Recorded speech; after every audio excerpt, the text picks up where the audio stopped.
Give me a minute and let's talk about how the Ukrainians are really playing 3D chess.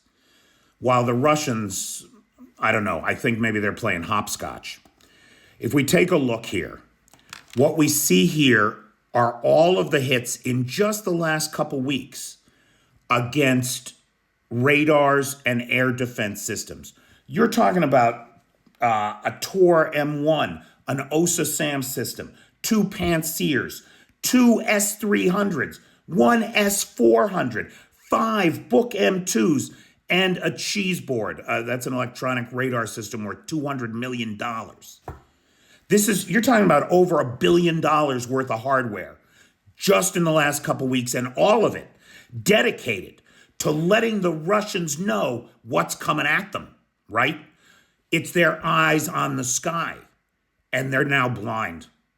They're essentially, there are big holes in the sky where they just can't see.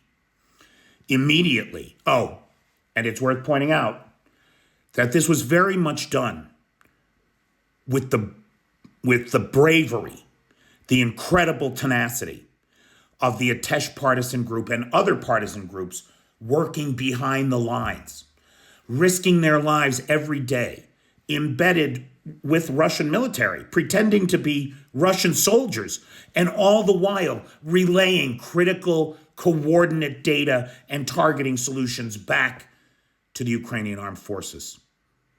You have to stand in awe of these people and what they are doing. Now, this is not all, because the Ukrainians did not sit on their laurels. Oh, we got some radars, we blinded them a little bit, whatever. No. Ukraine over the last 2 weeks immediately took advantage of that. We have seen oil refineries on fire, microelectronics plants that make the critical components for the very air defense systems that just went up in smoke, destroyed, absolutely destroyed. Hardened bunkers where Shahed drones were kept, 200 drones in one hit, gone. All across Russia, it's on fire. The Russians are now in a position where they must decide, are they going to defend this critical infrastructure in here that drives their economy and lets them prosecute the war? Or are they going to put those defenses up on the front line and protect the front line? Because they do not have enough to do both. They don't. This is a recipe for disaster. Now, I want to point out to everybody here, because credit where credit is due, this understanding of the dilemma that the Russians have been put in by the Ukrainians and these graphics here are taken directly from reporting for Ukraine, reporting from Ukraine, which is a YouTube channel. And the guys over there do this incredible job, and I got to tell you, they have not only informed my understanding of the war consistently for the last 3 years, but in that first year before I came to Ukraine, they were very much an inspiration for me to come here in the first place. And so my hat is off to those guys.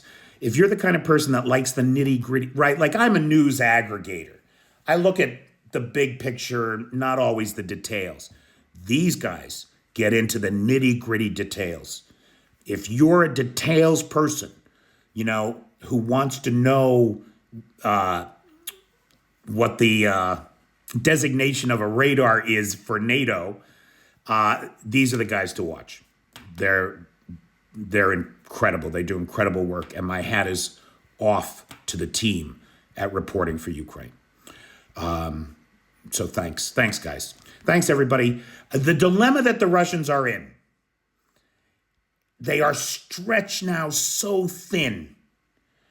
I just keep looking at the horizon for a black swan.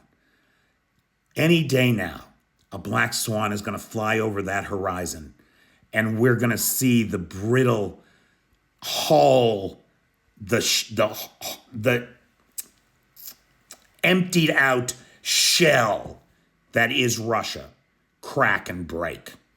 I hope All of those groups inside of Russia that want to be independent are watching for that swan too, and are getting themselves ready to take advantage of that time when it comes, because it is on the horizon, my friends. Even as the United States seems to willingly, joyfully applaud giving up their own freedom, freedom is about to dawn for Central Asia. Yes, it is. And I welcome that dawn.